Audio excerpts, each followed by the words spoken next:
We find ourselves in interesting times. Norms are eroding, order collapsing, and for those of us in the precarious but still deeply privileged West, a deep sense of paralysis is spreading. While it's easy and reasonable to feel undeserving of this relative security in the face of televised genocide and sanctuary being revoked for the poorest in our own society, in the US, for the first time, that privilege is beginning to feel very conditional. In a post-truth political landscape where a terminal division amongst the people can distract a majority of the country from standing in the way of a brazen collapse into authoritarianism, our voices feel stifled and our power to resist degraded. I had a conversation with a non-magical friend of mine the other day. We talked about the chaos in the world, and when I proffered some of my own magically informed insights into ways in which we might navigate the dumpster fire we find ourselves in, he pushed back. He said that retreating to mystical explorations and seeking mythological insights in profoundly troubling times was something only for those with the privilege to be at a remove from the acute problems the world is experiencing right now. On the one hand, I understand his perspective.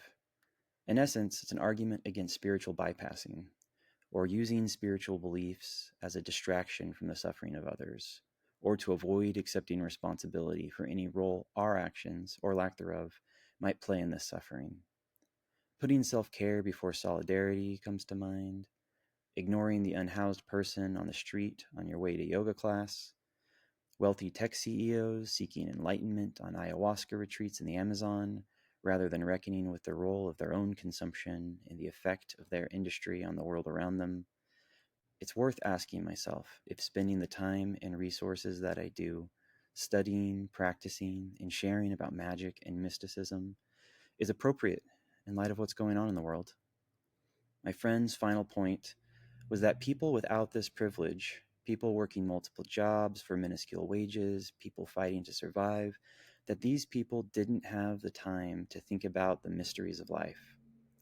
I've heard similar arguments made about how eating humanely raised meat and organically grown produce is a virtuous diet only for those with the luxury to be able to pay more for what they eat.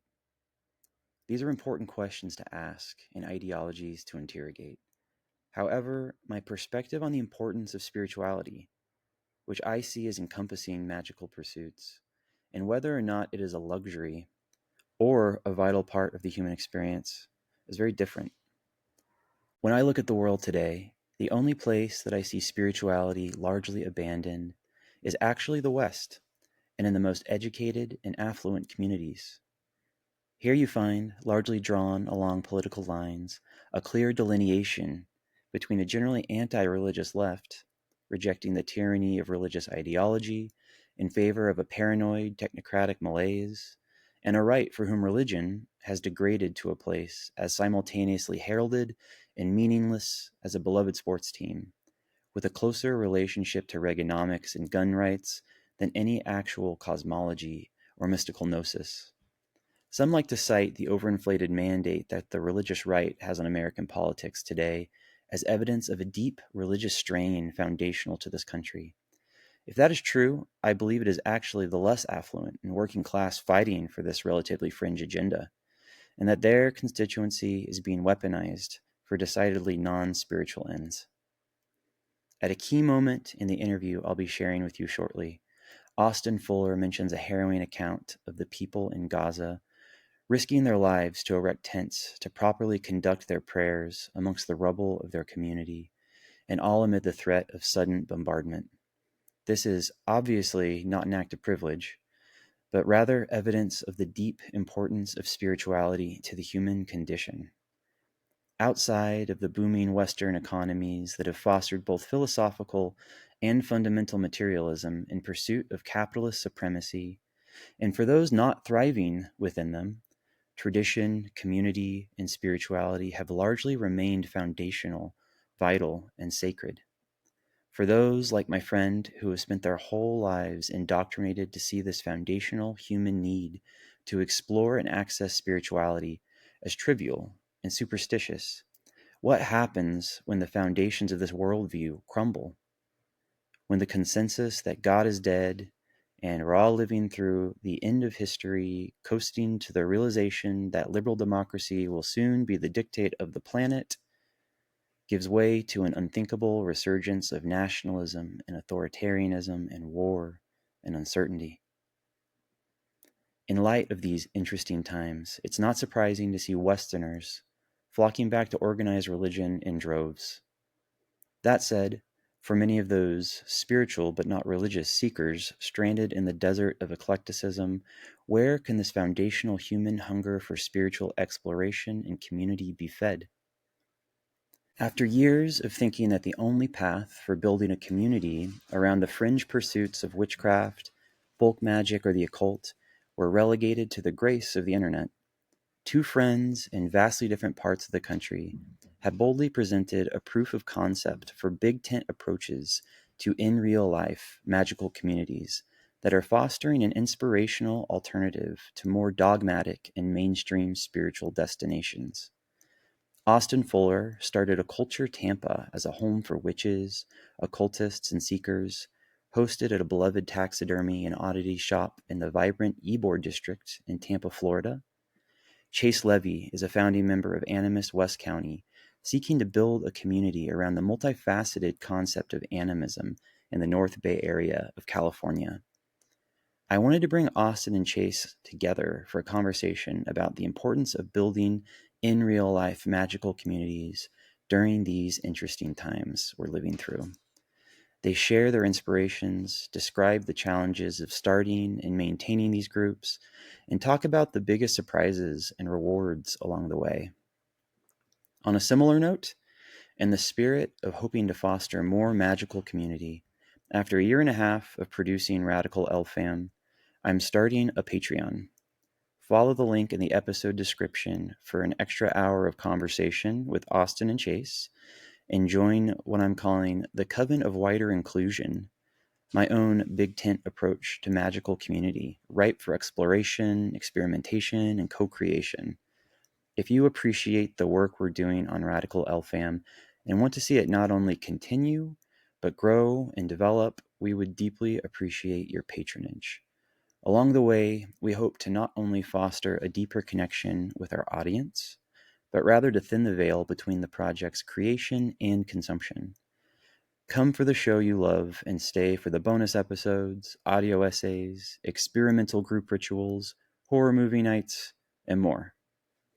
While I fully support any podcast producer asking for assistance with a show's production to simply cover the cost of making it, up until this point, Radical LFAM has been a labor of love for me, something devotional, and something I was happy to fund. I didn't want to explore any avenues for financial support for the show until I was confident that it had hit its stride and that I was inspired to put in the time and effort to grow it into more than just a bi-monthly interview show. I look forward to getting to know some of you and seeing what kind of magical community we can build together around the ideas and conversations we like to explore here on Radical LFAM.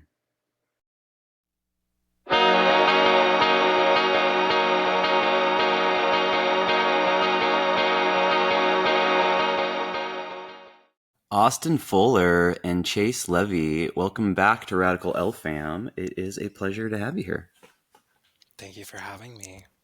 Yeah, thanks for having me back. Excited to be here with you, Chad, and also you, Austin.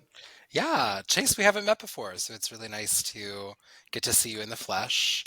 Kind of in real life, kind of. Kind of. Right, the closest to real life that sometimes we get in these days. Yeah. I mean, that is the theme of this episode, is the in real life community. And that's actually kind of why I wanted to bring you guys here, is because, part of why I started this podcast was to try to foster some sort of community with other kind of magical people. Because honestly, I kind of didn't really think it was possible anymore to have in real life community in a broad sense that was focused on like the occult or magic or, spirituality that was not religiously focused. It just seemed kind of too niche, people are too spread out. So it's been gratifying to be able to do a podcast and have Discord servers be community, this be a type of community. But it was, I don't know, a year or so ago that I saw first you, Austin, doing your Occulture Tampa. And I was really excited to see you doing it, getting out there, making ads in real life, very kind of a big tent approach.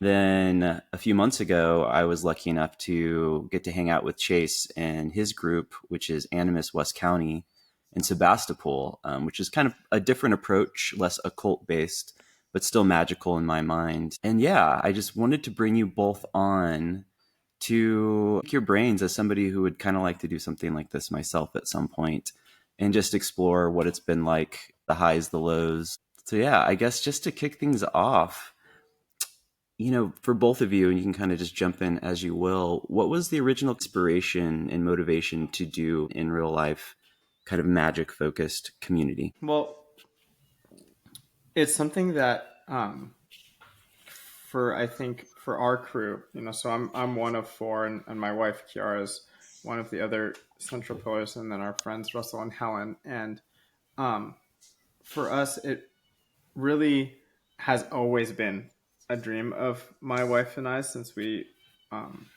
got together to be bringing people together in around these Earth holidays, right? Really, that's like kind of that's our constellation point that we spin out from, and so it kind of always been in the field for us, and I think really part of what made it possible and go from being sort of just like in the field, something we were passionate about, eventually dreaming into existence, to something that actually happened as we were living. My wife's family, mother and father, started an intentional community in East Oakland called Canticle Farm.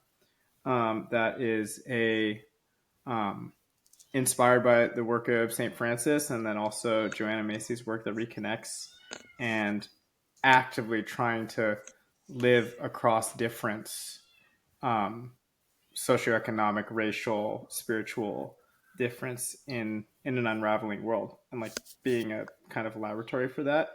And my wife was raised in this community, and I lived there for 7 years before moving up to Sonoma County.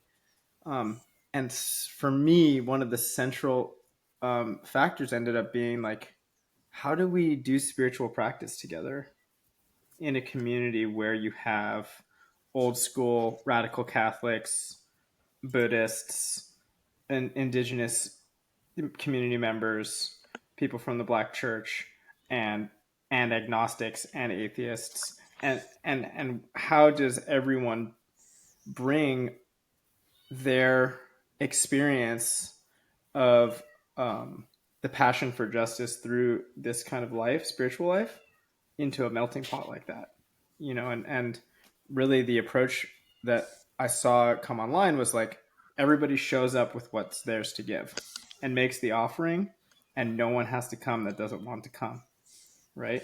And so I really think that for me in this Animist West County project, that's been the inspiration, watching that work there in East Oakland, in a community with 12 houses and 50 to 60 people who are living on land together, watching that like seed happen and building the courage in that incubator to be more and more like, okay, maybe I'll tell a story on the full moon. Oh, maybe I'll do this every full moon. Oh, maybe there's more of the understanding seeded each time about why the full moon and what the magic I'm doing now. It starts to explore from there. So really, for me, that's my seed, and then planting it here in Sonoma County with this crew of folks has been the growth of that kind of experience. Because I think it's necessary. I think for me, it's the one response that continues to make sense to the type of time that we live in, to gather people together and to live in a meaningful way, regardless of what that actually look like, the rubrics, but to like try to live meaningfully in real time with people. I love that. Before I throw it to Austin, I just want to ask, because I was at that gathering at Midsummer, and it was a pretty big group, I thought anyways. how many of those people do you think fully identify as animists or even knew that term before coming? Or how many are just kind of like, wait, what is this? Cool. And like are kind of being like turned on to this concept because they realize there's like-minded people who are kind of into these things. Does that make sense? Yeah, it does make a lot of sense. And it's something that we ponder every single time we have an event. Where like, we have, there's this sort of revolving cast of central folks that are pretty much there every time. And there's a real like gravity with that kind of inner ring of people. And then it does become this big question of like, how did you get here? Like these other folks, like, at the one you came to, I think there was like 75 people there. It was it was a lot. huge, and it was intense because only 5 people RSVP'd, and we were like, didn't know what we were going to expect. And I think that we had the luxury, I think, being in Sonoma County in a pretty like, I have to be careful, in a pretty like earth-minded place with a lot of influence from the Bay Area, that I think that the word animist is pretty buzzy, and people are like, there's a lot of nature connection programs, there's a lot of ritual, there's a lot of like rites of passage groups, eco-psychology, things like this going on in our county. And so people come in with an idea of what they think animist means. And whether or not that's in alignment with what like my vision as a convener or the vision of our group is like, and what that actually means is questionable. And that's part of our open door, right? It's by creating an open culture experience, like we have that. And I think there are people who just are like, oh man, there's some stories and songs happening around a fire tonight. I want to go hear a story. Yeah. And those are the people who always after a story are like, what does that story mean? I love that. I'd love to go to something like that. That's dope as fuck. It's Sorry, cool, man. Oh yeah. Okay. Yeah. I was going to that event really impressed me. I was like, oh man, I need to have this in my life more regularly than I can get down there. That's part of, I was very inspired. Hence this episode where I'm going to pick your all brains. But throwing to you, Austin, same question, what was the inspiration behind Occulture Tampa? And then, obviously it's a slightly different conversation because I feel like Occulture is focused a little bit more specifically on like magic, occult, witchcraft type things. So yeah, just curious, your response doing something a little differently than Chaise's. I fucking hate the internet. I really do. I wasn't online magically. I've been doing magic for a pretty good chunk of my life. I think longer than I haven't at this point. I have been. So I started doing magic when I was about 10. And I got into like divination at first and blah, blah, blah. And then, of course, even before that, I had like really weird experiences as a kid. What child didn't? But I never was brought up in on the online age. I had Borders, I had Barnes and Noble, and then when I was a teenager, I had like a local occult bookshop. I had to be very careful around my family because I grew up in a not super evangelical household, but just evangelical enough that like witchcraft was evil, and you can't do that. So I really never had exposure to groups. I didn't have exposure to other people. I was just doing my own thing and sneaking out of my house and getting whatever scrap I could, either from the bookstore or something like that. And so that's how I grew up, sometimes having a little bit of supplemental information from the internet. But oftentimes the information that you could find, unless you were on, I feel like Tumblr, honestly, because I hear how amazing it was once upon a time. I never had a Tumblr. So I never had social media, which is crazy to think now, given like what I do now. But it wasn't until 2020 that I had social media. And then through that exposure to other people in the online sphere, and at first it was amazing, and we're locked inside anyways, so the world feels very small, and hopefully through the internet it gives you this really wonderful thing to open up. Excuse me. And then I think by 2023 I had just about a fuck enough of it, and I was like, this is, I didn't love the monoculture. I think the internet does some really weird things to our brains. I think meta platforms do some really weird things to our brains. Our cell phones do really weird things to our brains. And I'm not anti any of those things, by the way. I think in the way that the internet is very cool, because it's a powerful tool. But I think by 2023, I had just like had enough. I was very unhappy with a lot of the stuff that I was doing. I was very unhappy with how like um on a business side, like my business was going. In my personal life, things were okay, but it just like I was not feeling fulfilled, and part of the way that things were run online were very, I think, at some of the forefront of that.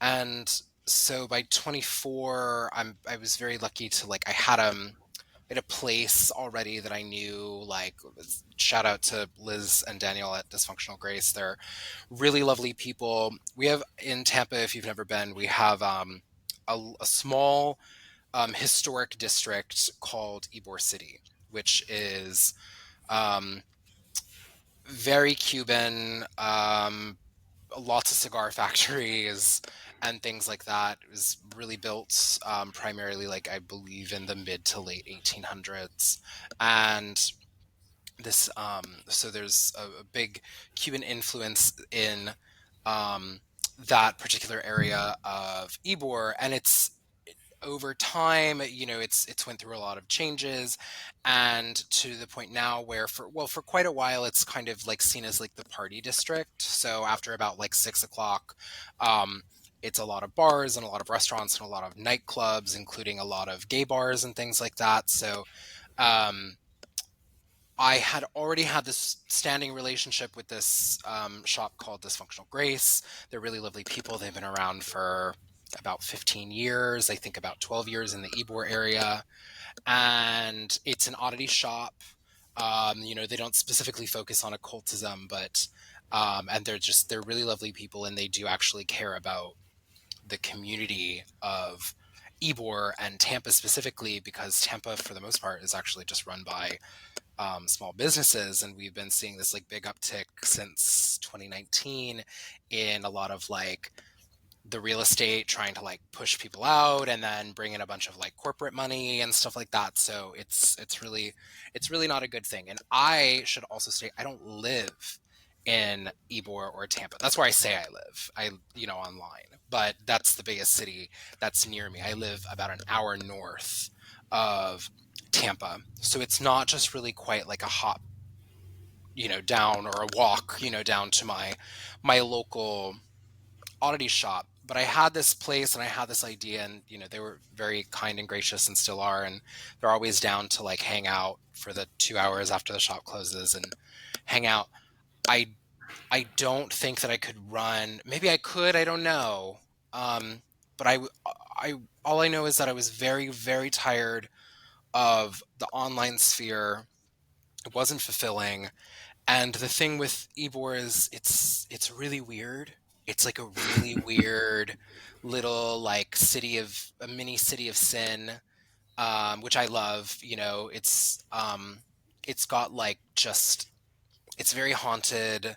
It has like this very like, and for people who don't know, Ybor or Tampa in general is kind of like it's a goth city. So we have like one of the oldest still running nightclubs in Ybor City. It's called the Castle, and we also have like a newer place called like the Catacombs, and it's like a goth bar and stuff like that. So there is quite a subculture there, plus Dysfunctional Grace being like this very weird taxidermy shop. So I always kind of knew that there was something there. Um, but there really isn't a lot of straight up occult shops in Tampa. You have a lot of botanicas that cater to very specific um, traditions, and then you have um, like crystal stores. And there really isn't like much of that in between. So my idea with Occulture Tampa is to be able to bridge everybody together, kind of hopefully.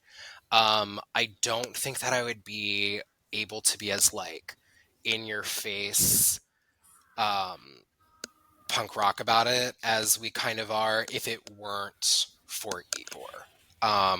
Hmm. But I think that my goal was to be like, I know something is here. I know people are here. What that looks like, I don't know. But build it and they'll come. And I'm the kind of person, like, if I want to see something and it doesn't exist, I will try and make it. If I really want it bad enough. And it's so easy. And that's the like, if I could give anybody like a takeaway, I mean, I don't want to speak for Chaise, but at least for what we're doing, it's very, girl, I just show up. What do you mean? I just show up and I talk, and then I leave and I make a poster once a month, you know. And there are people who I didn't, when we did our first one, which was in January of this past year, I didn't anticipate a lot of people to show up. I was like, I don't know, I'll be happy with 5, you know. And I turned around, like, we had to keep getting chairs. It was like 20, 25 people, whatever, showed up to the first one, you know, and then it slumped down from there. And then it's been, you know, consistently, we have probably anywhere from like 15 to 20 people per meetup, but that is still, and it's a lot of the, you know, regular faces, but there's always new people who are coming in. And so that was really exciting to me. The goal of it wasn't to be a coven. It wasn't to do magic together.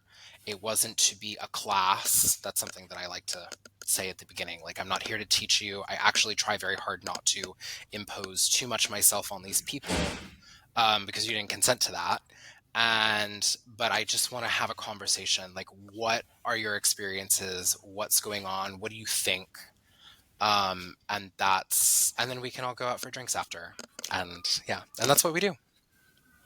I love that. Just because I haven't actually been able to come to your group, the way you just described it, are you in a circle and just talking? Is there like a stage? Or people using, like, you know what I mean? Like, what's the format? Like, Yeah, a kind of technical question. Yeah, we're very like circle.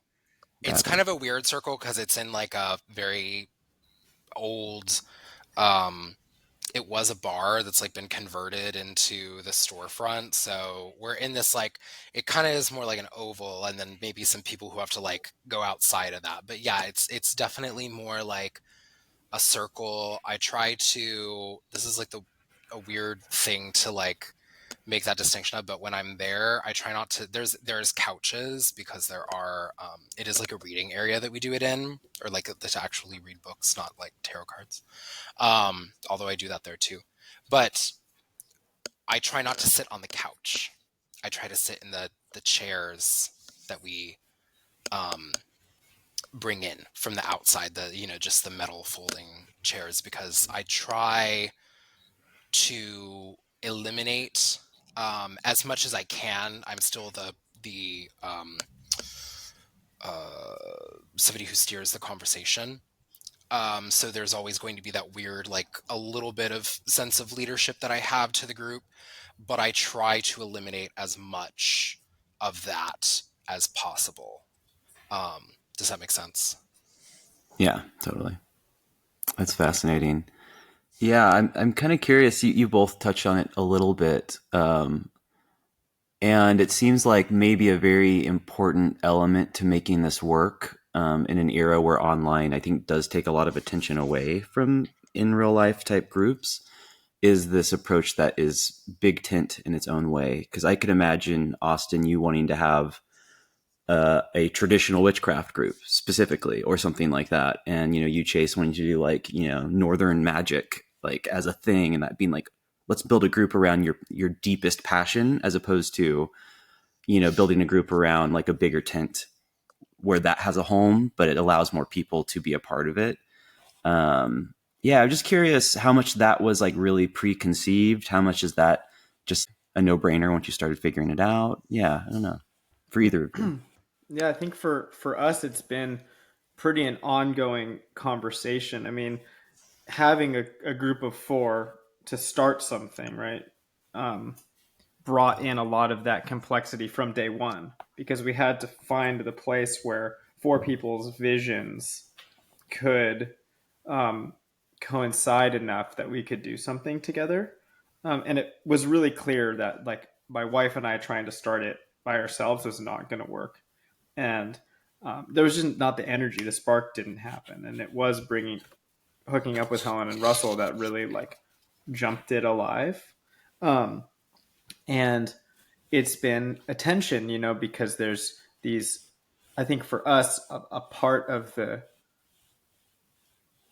starting point was looking particularly at ancestry and trying to find a way in which to respond to the need for community and respond to the need for action in an ailing world by watering some sort of ancestral root mass, like that really being at the center. And it kind of manifested at the beginning of like mostly Irish and Celtic orientation, and that was what it needed to kind of get its energy rolling. And it quickly became conversations, for me practicing magic in a tradition that's not from Ireland or Scotland or Wales or England, being like, okay, but how do I fit in here? Like, is this part of myself welcome to the party, or do I have to tell Irish stories now? Because that's the orientation that we're rolling with to start the ball here. And so the tent had to get big even inside the 4 of us, of like, okay, what's really gonna what can come online? And then realizing, how many of our community members have mixed in multiple ancestries. So like who's actually invited to the party? Not just people, but also spirits and ancestors. Like, does somebody have to check their ancestors at the door to come into this room right now? Or room, circle? And so for me, it becomes a no-brainer of like, this is big. This has to be as big tent as possible. And that being said, none of us as a team are also going to shy away from getting into hard conversations about what that means. Like, especially with the orientation towards responding to the ailing world and being like, actual action, showing up for justice requires me to have this ancestral relationship. And I have some pretty particular ideas about what it means to show up for justice in this time, and I have the yeses, like the Zapatistas keep coming into my head. I have like the yeses that to the world that I want to build that are really strong for me. And I also have the no's to what I'm seeing in this world that are even stronger sometimes. And I can't stand up there and try to toe the line between where my yes, makes me think of William Stafford. Like when the darkness around us is deep, that our yeses have to be strong and so are our no's. There is no maybe when the darkness around us are deep. That's a paraphrase, but that William Stafford poem, A Ritual to Read to Each Other, right? So how do you have a big tent, but also like show up to build a world that you believe in at the same time becomes our tension that we're dealing with in our design meetings every single time. When new atrocities in Gaza are coming across our things, and new movements to respond to what's happening with ICE in our county are coming across our things, and hunger strikes and school shootings and all these things are coming in, and we're all saying, I'm going to tell another story, really? Okay, how? In this time, but yeah, I think that the big tent is really important, and also challenging, really challenging. It's almost easier to have a little tent. And that leads into a conversation about cults that maybe we can touch later. Yeah. Yeah. I do want to get there. Well, that's a great answer. I love that. Yeah, just a quick aside. I feel the same way sometimes doing this show where on its face, somebody might listen to it from the outside and go like, oh, well, what are you talking about? This is like so not important. Like you're talking about folklore, like who gives a fuck? Or, you're talking about magic. I don't believe in that. Well, you're wasting breath, And I just fully disagree. I think like more than ever, we need to feel connection to something that's beyond what's falling apart around us. The kind of imaginary civilizations that have been built up and are just kind of imploding. I think it's really important to to me, that's part of what the community thing is. It's finding out how to connect with people and dream about something that's kind of beyond what's already been our lives up to this point.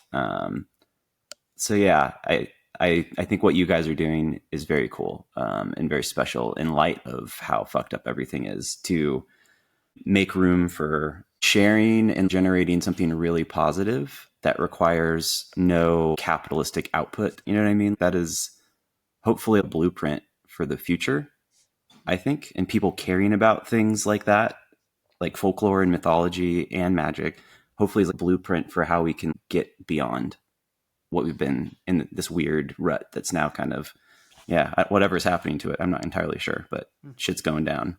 Yeah, I mean, it makes me think. In my medieval literature class recently, we've been talking about this idea of the Dark Ages, and this idea that's put forward by a lot of scholars of the new Dark Age, right? Like that, here we are, and trying to make this map together as a class of like what's going on in Europe after the Black Death. Okay, what's going on here, and blah blah blah, and really, when you're describing what you're saying, that it makes me think of all of these millenarian movements in Europe during the Dark Ages, all of these radical Christian movements who were saying, man, this world is mythically fucked. Like, this is, as big a myth as I can spin, this is how messed up this world that we live in is. And how do we also then gather together and dream in that darkness something that is at least slightly more nourishing to the human spirit and to that seed of the kingdom of God that each of us is holding, right? To put it in the language that would make sense in that context, thinking about like the Huguenots and the Cathars and all these movements that Silvia Federici so clearly and elucidates in her book, so Caliban and the Witch, like what was happening with these groups. And then of course you have the response from the power that says, oh man, that dream you're dreaming in the darkness is way too bright. But it feels like I really this makes sense as a storyteller, I'm realizing now, but I really want to be a champion for remembering cycles. And it's like that we don't actually have to reinvent the wheel. People have been doing this, what Austin and I are doing with our cruise of humans and what you're doing with this podcast. People have been doing this for a really long time. And calling 2 or 3 people together and doing something on a repeated cycle, like looking at the 8 cross-quarter holiday, solstices and equinoxes and cross-quarter days, and just being together, like even if you don't use any like traditional, like you're not celebrating Lunasa in some quote-unquote traditional way, or doing a Beltane fire in some quote-unquote traditional way, just being there gathered on that day with all of its powerful association in the holiness of time, like that does something, is what I'm finding. 23 events in, it's like I don't have, like Austin said, I just show up. I don't even know what story I'm going to tell. I just walk in the room, quote unquote. And then the whole, machine just turns on. We're here doing something. That doesn't have to be cosplay either. I don't have to pretend that, 2,000 years of settler colonialism didn't happen. Right. Yeah. Yeah. Like this came on to a time too when I had some like haters online and stuff like that, and so I always wanted to like make sure like the group knew like, yeah, there's definitely something political going on here. This isn't just like we're not just getting together to talk about magic, but at the same time, if we are getting together and talking about magic, I think that there's always like you're saying, Chaise, is there's this like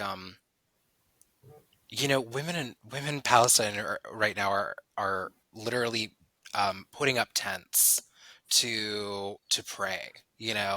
Um, there's prayers happening in hundreds of churches, both in the United States and elsewhere, that are praying for people in Palestine. And I think that to ignore, to think, we were talking about, Chad, where it's like, is this important?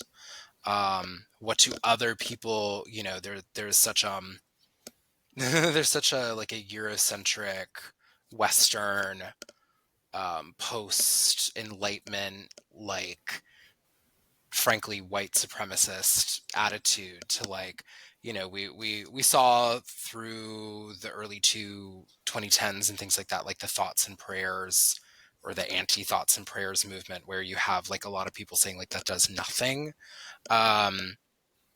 And I really disagree. I get where a lot of people are coming from, is that like the action behind that, or like without action there's nothing to be done, and that's understandable. But I think that there's just to, well, first of all, I hate a slogan, so you can't catch me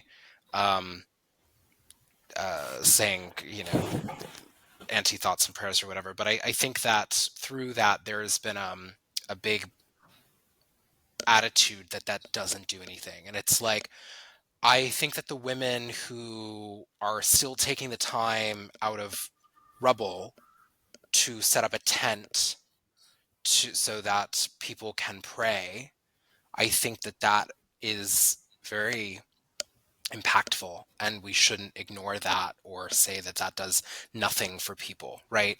And similarly, I think that I think of a bunch of other people in my life I know who were in very powerful activist movements, who magic was very, very much a part of what they did. And we can't forget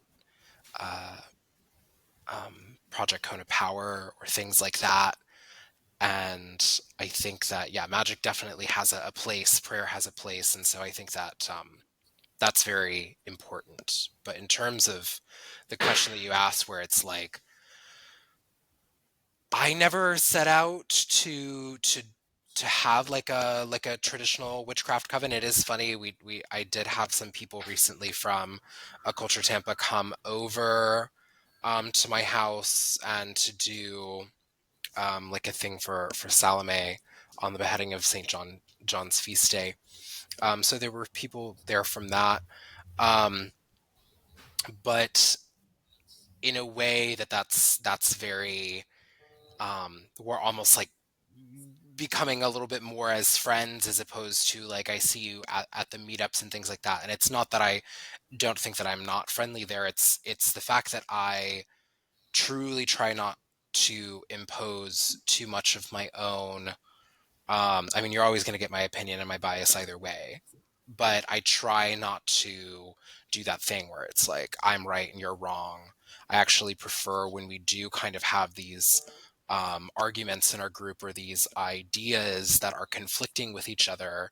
As somebody in my group makes fun of me because I always do this at the start. I'm like, I like the rub, like I like when we rub together, but I don't like, outright occultist pissing matches, you know, which luckily we don't really have those. Nobody there is really into that. So, but I never wanted to make this a group that necessarily does magic. I've been exposed and had a lot of exposure to groups, despite not ever actually being in them, until somewhat recently in my life, and that came with, like, you know, major decision and blah blah blah. But for me, the coven idea, or like the getting to a group of people together, a circle, however, you know, that really takes something that's quite unified, and in my experience is not something that is meant to be shared, and it is something that has to be like, we have a goal, we have an idea, or we have, and usually this is coming under some religious concept, right? Or some magical goal or something like that. And for me, I did want it to be open, and I did want it to be like, come all varying backgrounds, all people of varying level, like not levels, but exposure, experience, and things like that. And so that's been always really good to see, that good mix of people. I think who was it that said, like, maybe it was Liz Taylor, you always should invite somebody who's very different to the party, so it keeps things interesting, you know, a good mix of people. Mm-hmm. And I think that's important with things like these. Yeah, I was just thinking, Austin, it reminds me, you know, like when you bring, like for our crew, we moved sites for a host of different reasons, and the new site, which Chad came to an event at. After that event, Chad actually was at that event. A young person fell out of this tree that gets a lot of attention. It's kind of the, you know, Skogsra, like it has this like guardian of the forest energy of this place. And so as a, you know, trolldom practitioner, I've had multiple interactions with this tree where it's like, you know, taking things from me, and I've had to like propitiate it and all of these things. And so I'm on edge about this tree a little bit. Like, how are we going to be here? And, you know, event starts, we're crafting, and we shift from like, we're just here together to like, we're really going to start doing something. And this young person falls out of the tree and really breaks his wrist, like really bad. He had to get surgery. And it was like bells going off for both me and my wife of like, whoa, there's something going on here that we are not actively engaging in enough in magical reciprocity, material something with this place, and we're getting this message right now. And so the next event that just passed, Lunasaw, we decided to plan a whole day event instead of just an evening event, and explicitly come and work magic together to try and get a message from this guardian about how we can be there in a good way, and then to actualize that with our bodies on the landscape for 4 or 5 hours before running the event. And it all magically aligned that this group of Dagara diviners had been there the week before and gotten this really strong message from the place, from the oak trees there. This other tree is a big buckeye that said, hey, you know, there's other beings here besides the tree. And this buckeye tree, there's tending that needs to happen. And so we're doing this ritual.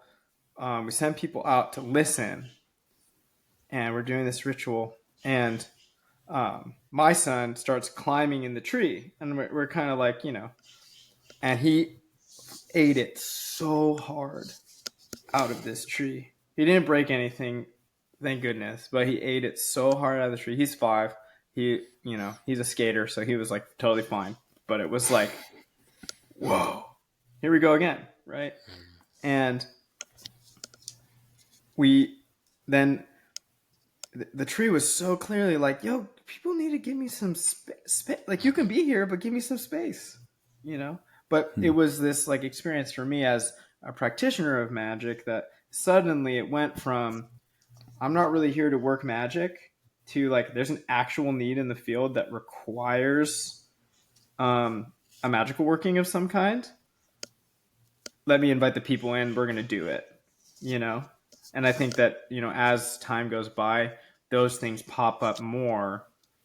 And by building big tent community, we've created the space in which these little niche things that are more like, you know, the smaller segment of the community is going to want to participate are actually necessary. It's not just like, let's come and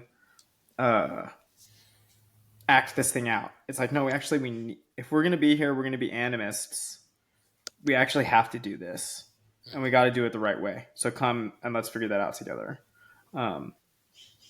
Which feels like for me, like as things grow, that's how I want to bring the magic in, because it's a part of my ethos to actually be of service. So I don't want to bring magic in it doesn't have a purpose.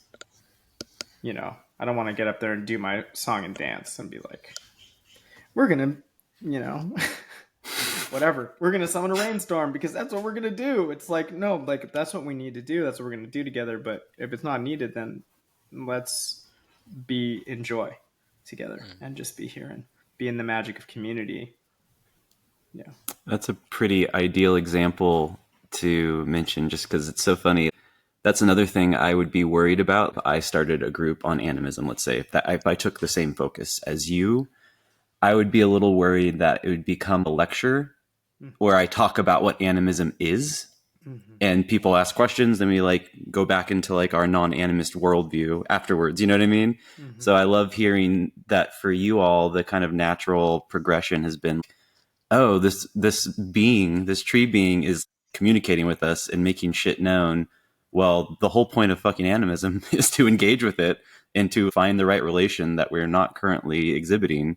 So I just love that example. It's very awesome. I think that's great. Yeah, kind of further into just trying to understand what it's been like putting these on. What have been some of the maybe unforeseen difficulties about putting them on? I know, Austin, you said you just kind of show up, but maybe there's something behind the scenes or interpersonal things. I don't know. Yeah. I think that, luckily the group is pretty easygoing. I always worry about, I think with any group environment, it's always going to be a matter of like if and not when, or I'm sorry, when, not if, problems come up or things like that. I'll see what I do when it happens. Hopefully that doesn't, but I think that my main issue is just making sure that everybody feels validated isn't even the word that I would use. That's not necessarily my interest or my responsibility. But I think that everybody being heard, getting an opportunity to speak, getting an opportunity to share, I think that's the main thing. I also want to make sure, one of the big things that when I was like doing the posters and everything like that, as much as I do say that I hate a slogan, and we do have a slogan at the bottom, which is queer, inclusive, and magical. And that is because I wanted to make sure that people knew, especially with the growing problem in Tampa right now, where we do have like a Nazi problem and Florida's general, but not entire political thing, right? Let the listeners know that people in the South are not just a bunch of backwards, bucktooth, gap teeth, hillbilly idiots. Florida We men. have not just Florida men, right? Like we've got queers down here too. I promise. And some of us are pretty damn tough as well. Looking at my friends over who run Dyke Night St. Pete, Great group if you're ever down here, if you are queer, especially if you're sapphic or dyke and you want to go have a really fun night out. Go hang out at one of their parties. It's great. But I wanted to make sure that this wasn't being ever construed as like potentially like we're gonna go down like a really hardcore like occult neo-Nazi pipeline, even though I knew that like that would never happen in this group. But the exposure of the group, and like while we don't have a huge online presence or anything like that, every time I turn around, there's a new person who's like, oh, I heard about you from a poster, or I saw your thing online, or whatever, So there are always new people showing up. And I wanted to make sure that it's not just a group of one particular type of person who are going to be there. And luckily it's not. So that's really good. I'm glad that it isn't just like, again, monoculture doesn't interest me, and having one singular opinion outside of a group setting where we don't need to work all together, in a coven, sure, I guess we can have like the hive mind going on, but with or like a working group or whatever. But in these instances, it's like, no, I want everybody to have a different idea and a different opinion. I love that. How about you, Chaise? Anything educational for people who might want to do something like what you've done in terms of things that have been a little bit difficult or problems to navigate along the way? Well, I love, Austin, that you started where I would start, which is it's not if conflict will happen, it's when conflict will happen. Especially if you decide to go the route of circle leadership, of having a group of people constellating something where power is more of a fluid state than a fixed thing. That conflict is inevitable, and so I think that has been not necessarily an unforeseen challenge, but it has reared its head in really interesting ways in our group and in our community, and in the like sort of natal story of our Animist West County thing. That there's been conflict, and there's been collaborations that needed to end for various reasons. Oftentimes from trying to avoid conflict, and then it's building into things that were painful, that were, luckily, I work with folks who are pretty skilled at conflict, right? And so we've been able to navigate those things, but it hasn't been easy, and it hasn't been fun necessarily to do. And I think location can be such a challenge, as to hear Austin describe this awesome spot that you had your vision, and it was like, oh, this is the place. I know that Dysfunctional Grace can be the home for this thing I'm dreaming. With something like what we're doing, we're holding the vision so strong that like there is the perfect spot that that can host these gatherings in a way where like our stuff can already be there, and we can invite people into like the coziest, wonderful zone, and that the reality is like navigating with landowners and different needs and parking and rain and barns and all of these things has been really challenging. It's one of the things that we continue to get exhausted by as a crew of people. Like, oh, now we got to navigate this thing again. And I think that's also a blessing, because it asks us to like be really open to figuring out how to be in right relationship with land and place and more people. But those are some of the challenges that really rear their heads. And I think the final challenge that really continues for me is how to not get stuck in trying to lecture at people around animism, folklore, myths, and what it means to have a meaningful engagement with those things. Because I know in myself that there is a distinct difference between a story and an argument, or a story and a lecture. And I can so easily, and I know my collaborators too, I so easily can get into um, trying to strong arm my story into an argument. Like, oh, I'm going to tell whatever it is I'm telling right now. I'm telling Parsival right now. I'm going to tell Parsival, and it is going to make you believe that your radical expression of grief can transform the world. Right? And it's such, for us, for me as a storyteller, as soon as I switch into argument mode and I'm trying to convince you that that's what this story means, I have strayed off the path so far. And every single time, this is like a challenge.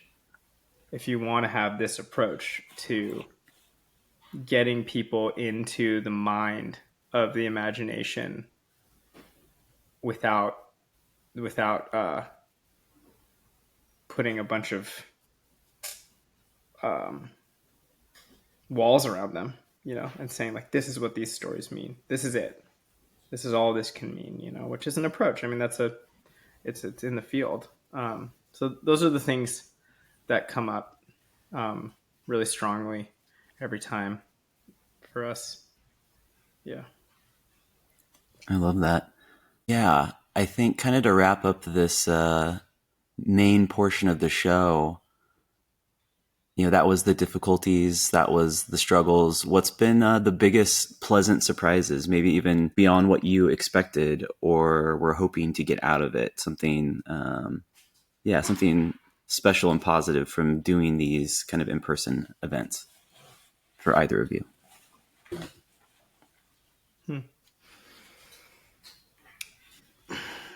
I think that when we started to, instead of tell people why we were there, we started to ask people, why are we here?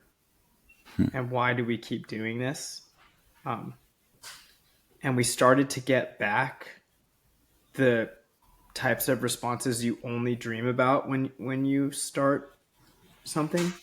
That like, this is a meaningful hub of my community. This is what I imagined living in this county would feel like. This is the place where I source myself for the month ahead. These kinds of dreams coming back out. This is a place where I remember my entanglement with this bioregion and my ancestral history. Like these kinds of things that, if I made a vision board, those would all be on there. And to like get these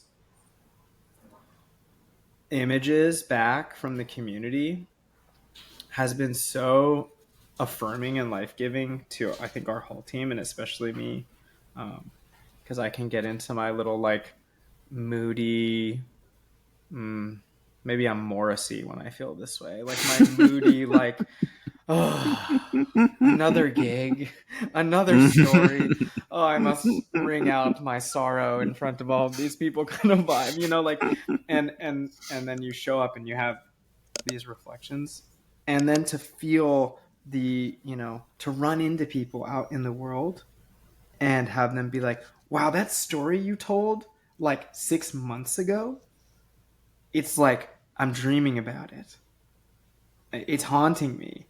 Or, oh, I learned how to tell it. These kinds of things where it's like to watch without, we're meeting once every 6 to 8 weeks, like without intensive, like we're in a course and you got to show up and you got to do your homework, but to watch it like mycelially connect, hyphate out into the world and pop up in weird places, and is, I think, I don't know where it's going. I don't know what it's going to become. I don't really even care. I just like telling stories. But to watch that happen is so life-giving. And yeah, it's really meaningful to see those things unfold and pop up in different communities and in our community in different ways.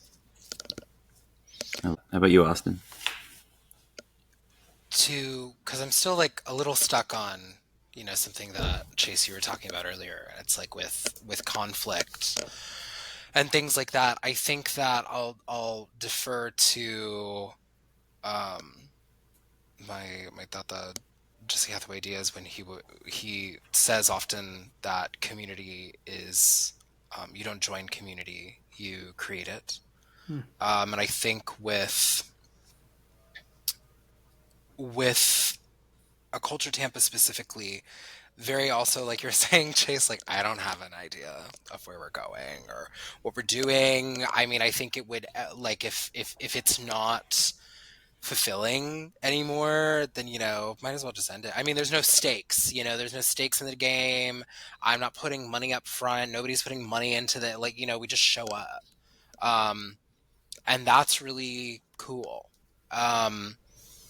But at the end of the day, what I want to see from this, and my hope is that this is, I think a lot of people, and the thing that I hear a lot is, oh, I felt this way for a long time, or I have all these experiences, or blah, blah, blah, but they don't know that it's out there, or if it's out there, I think people are aware, I think people know like, oh, this is online, this exists online, but I don't think people are aware that like, oh no, there's like a bunch of people actually in my area that also are interested in magic on some varying level. And what does that look like when people come together and talk about it in a way that it's like, open, and it's not going to, again, be just a production of like what I want you to say or what I personally think magic is. And like I tell everybody, if you want I say this a lot, and that's when it's a great way to go get people to buy you drinks, by the way, is, I don't want to project, I don't want to impose too much. If you want my real opinion, you can go visit me at the bar after when we go out, and then I'll tell you what I'm really thinking. And that's when I get really, really, I let a lot of that down. But there's, in that, again, that dynamic, that shift where it's like, I'm not just navigating the conversation and moderating and things like that. And so for me, I don't want Occulture Tampa specifically to be just this like cult, right? Certainly. In fact, I want it to not be that at all. I just want to, honestly, I don't really give a shit what happens. What I want is for us to come hang out at the least. I live in a tiny town and I work from, I run Bane X Bramble all the time, and I do magic all day, every day, and on the business side of it too. So, there'll just be days when I just don't leave my house. And so it's a really good way to get out, at least at the bare minimum. And at the other side of that is, I just want us to hang out and have a good talk, and maybe have, a drink or two or a mocktail, or, whatever your fancy is. And maybe do divination for each other, because we do that sometimes too. We do like a diviners after dark night where we'll go to like a nightclub, a really loud nightclub, and we'll do divination for each other. And I just want it to be fun. That's really what I want. I want it to be, I think that looking at a lot of communal, community-oriented, community-driven, or also just like straight-up revolutionary groups, despite everything else, you still showed up and you still danced, and you still played music, and you still had fun. So if we look at some of these like really revolutionary groups, what did we have? We had disco, we had house, we had nightclubs, we had speakeasy, we had all of that. And I think a lot too of like queer liberation movements and things like that, you still danced.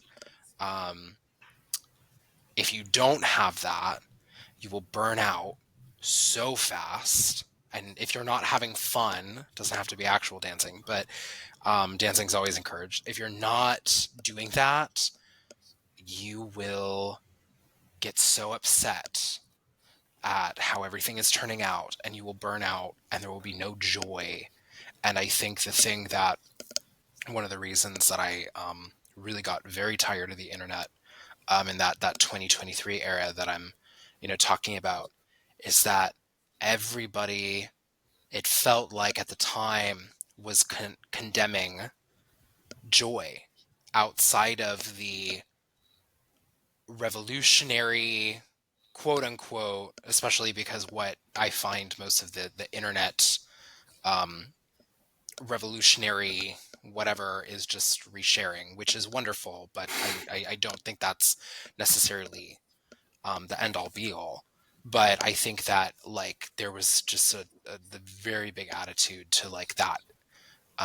If you weren't on your phone 27 a day and like consuming the horrors, and you weren't even like being able to get outside and talk to your neighbors and see how those people were doing, then you were doing something wrong. And so with Occulture Tampa and with the online world in general, I would just say, go talk to your neighbors, maybe. And if it doesn't exist, build it and they will come. Community is collaborative. And that also means the conflicting parts of it as well. Like you're going to have to, like you said, Chaise, like a lot of the problems that were arising were actually from a lack of like trying to be non-confrontational. Last couple of things, kill the cop in your head. ACAB, also the thing that's going on in here too. And have fun. Yeah, that's what I think, at least. Granted, I don't know what the hell I'm doing, so maybe don't listen to me. Oh man, I love it. Well said.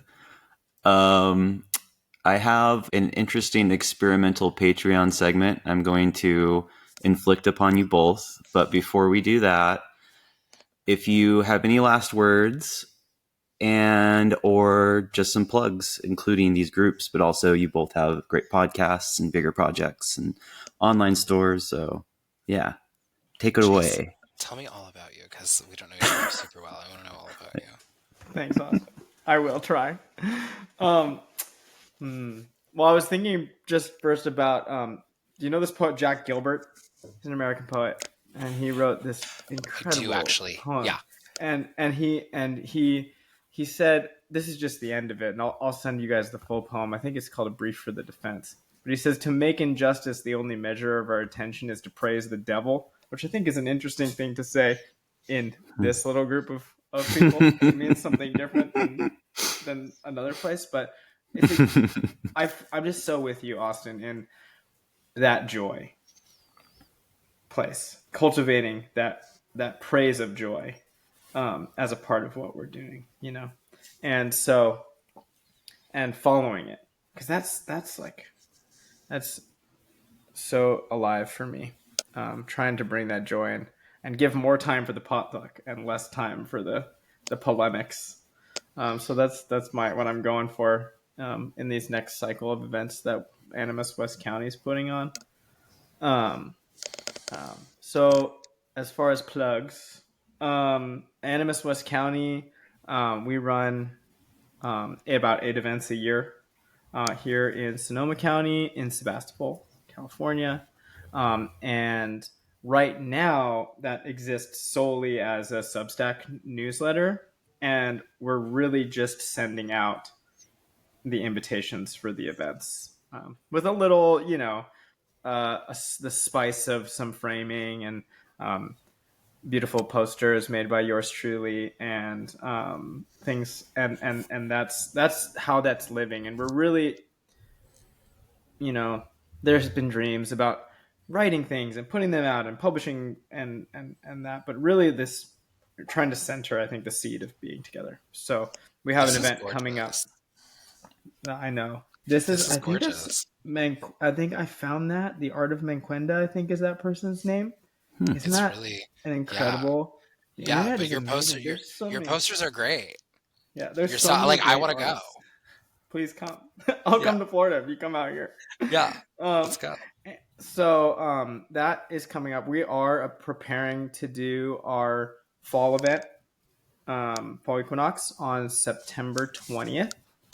And then we have a special 9th event that we're adding this year. Johannes Gordbeck is coming out from Sweden, and we're doing a night of Northern Magic with the Trolldom Society and Animist West County working together on October 10th here in California. And that'll come out soon from all those channels, from Johannes' side and from our side. And we're really excited to be weaving with that crew. So if people want to get involved, Animist West County on Substack. And then, as Chad said, I also run another Substack called the Northern Spirit House, which is particularly about the Northern magic and Northern story side of my work. I run it with my collaborator, Andreas Corneval. And it's been a little quiet lately, but there's fires burning. And there's a podcast that comes out of there called the Hagstone Podcast. And if you like Radical Elfheim, you might like our podcast too. You will. All about magic and mostly the magical life of the animist. How do we work in landscape and speak those languages? So you can check us out on Substack or anywhere that you find podcasts, the Hagstone. And I think that's me online these days.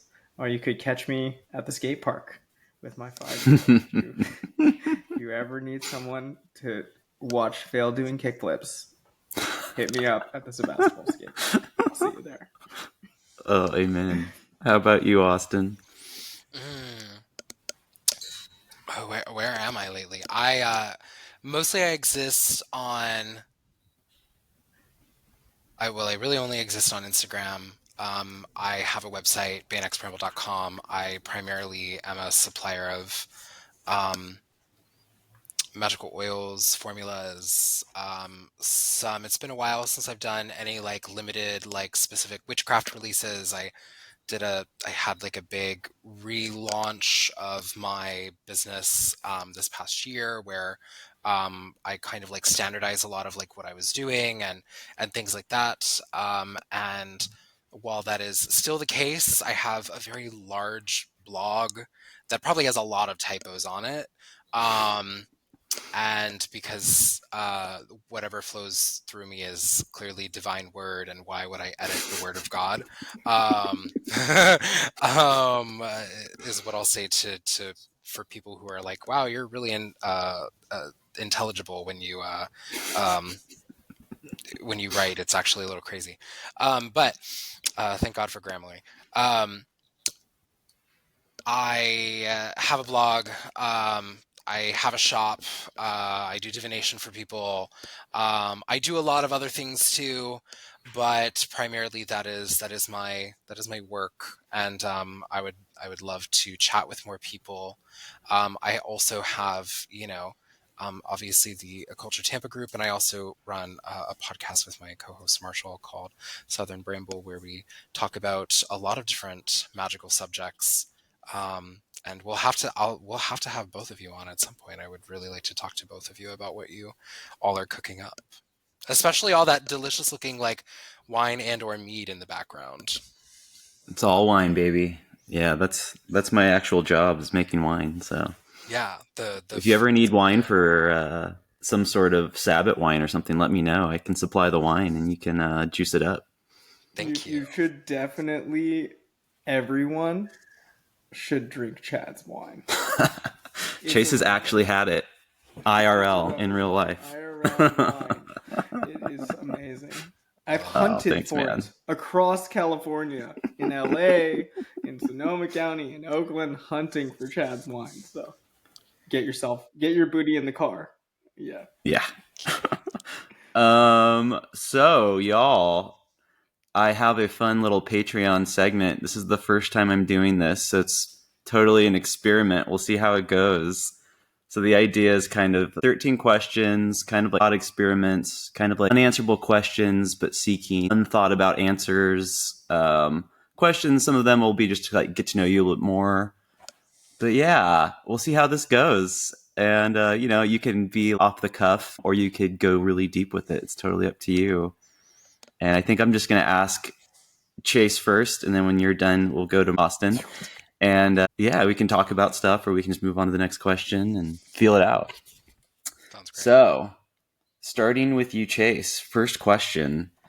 What is the most undervalued or underutilized aspect of magic? The most undervalued and underutilized aspect of magic? I think when I got into magic, I was really into the idea of summoning up the nastiest, baddest stuff I could and putting myself in relationship with it, seeing what might happen. Or for lack of a better word, fucking shit up. Fucking up the people that I think should be fucked up, and I think that as far as I see online, that's a lot of magic. And I think that the most underutilized thing that I see is how do you keep your kids well when they start getting sick? That's 99.9% of what I do in my magical practice these days with these 3 little creatures in my house.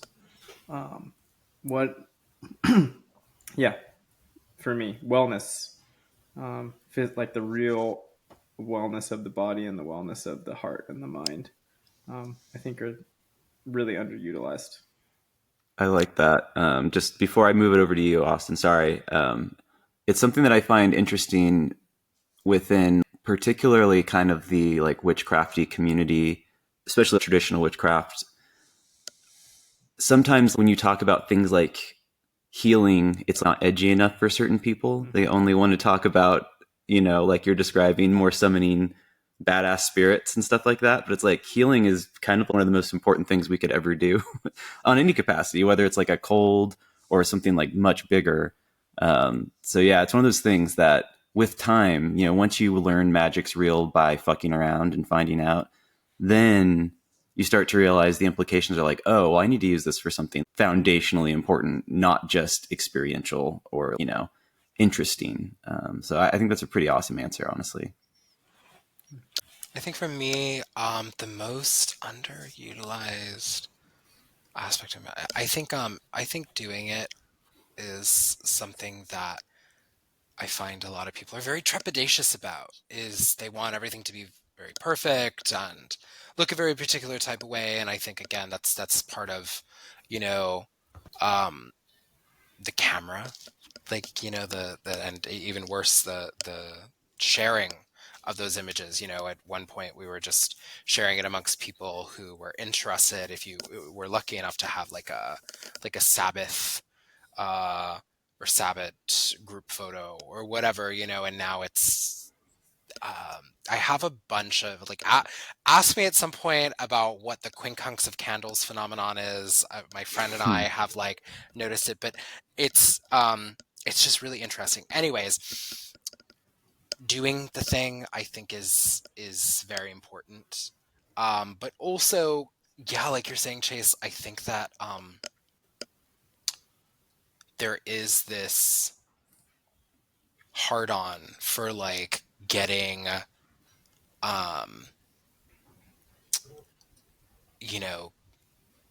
whatever you want or having power or it being like nasty or whatever.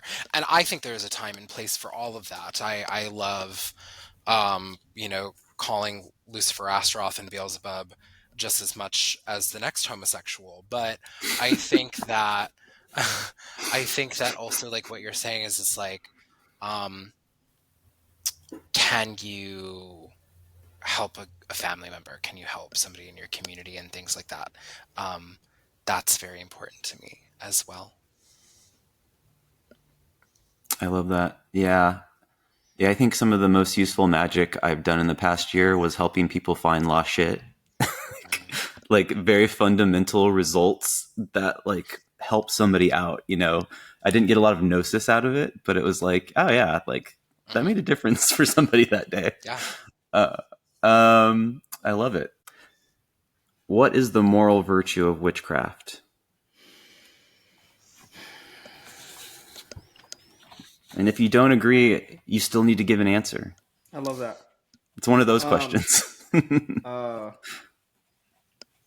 I have Johannes in my ear, which is always fun. Um, and that the earth with one hand gives and the other hand takes away. To me, I don't know if that's an answer to anyone else, but that to me is the only moral virtue, not necessarily of witchcraft, but of all things. Um, that it's a two gesture experience to be a person alive on this planet, whether you're a human or an animal or a spirit or whatever. And when I'm sitting there thinking about my magical ethos, first off, so thankful for Frater Ocker bringing this idea of magical ethos so heavily and strong in his work. When I'm thinking about my magical ethos, that's the only thing that remains constant, is that there is a gesture that gives and there is a gesture that takes away. And both of them are needed. That's a good answer. I like it. How about you, Austin? Witchcraft is evil. I think everyone should repent and prostrate yourself to the Lord God and bow your heads for the Sisters of Mercy, both the band and the other ones. And no, I think that the moral, I think that witchcraft really is like witchcraft is boom, snap. Witchcraft is really, it's really anti-community. So it's not, witchcraft is something, and I think this is why I have gotten so, like, I've wanted to really change my tune about certain things, and kind of like keep the actual witchcraft side of like what I'm doing, that's very personal, that's very secret and private, because this is also not usually good. And so I think that witchcraft is deeply individualistic. I don't think it's very communal. God help us, think that that hopefully out of the, what I see as witchcraft as being a very destructive force. I'm really on a Bedan kick today, but a passion for destruction is still a creative passion. To quote an anarchist. I think that witchcraft has to be generative or else it will consume you. And I've watched it consume people before, and they go crazy, and then like, yes, I'm the king of the world, and then you're like on a pile of rubble. But I do think that witchcraft is it is up to the individual to decide its morality, because witchcraft at the end of the day is only power. Magic, different story, right? It can be communal. It can be to build. It can be for good. It isn't solely destructive. I think it can be, but I don't think it's solely destructive. I think that witchcraft in itself is, I will take whatever I want, and I will take whatever I have available to me, and I will turn that into a weapon for my own gain. And so therefore what you direct that weapon to is up to you. And I think witches are great. I don't trust any of them,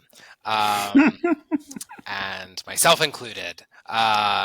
So, you know, that's my answer. I hope that's a good one. It's a great answer. Or an awful one, No, that's wonderful. Yeah, I think my own response to that would just be, you describe the kind of moral decision falling on this powerful witch who has the power to do so many terrible things, but what if they choose not to and to use their power for something? Can you still use witchcraft in a good way, for a good purpose, to a good end, even if it is inherently something that could be so destructive, in the wrong hands or on the wrong day, But yeah, I like that. What do mainstream Christians have right that occultists don't? And I guess key there is mainstream as opposed to kind of like esoteric or something. A commitment to community and showing up. Yeah. That was going to be my same answer. You can have the same answer too. Yeah, that was going to be my answer. So. It's pretty legit. Being there and building community and not building a wall between practice life and everybody else, right? Like my friends who are, a part of evangelical movements and a part of mainstream Christianity, my students who are like, the thing that they have that I don't have and that other people don't have is like consistent community that witnesses them in their life experiences, especially when those life experiences fit the mold, right? But like, they're there at the birthday parties, they're there at church on Sunday, they're there at the weddings and the funerals and and I don't, maybe my occult community is more disparate than other people's in this country and in the world, but that's not true here in this realm in the same way. Absolutely.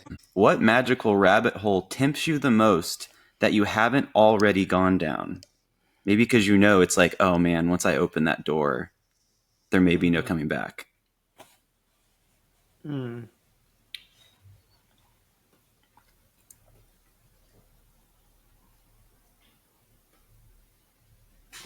I haven't gone down already.